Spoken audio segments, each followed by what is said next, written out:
You ask Tiger to solve.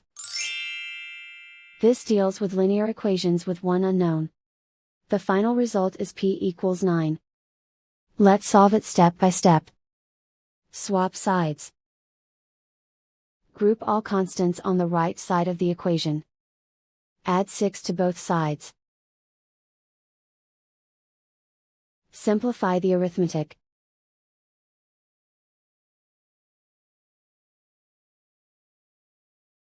Isolate the p.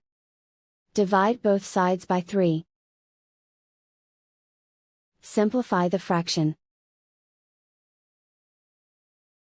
Find the greatest common factor of the numerator and denominator.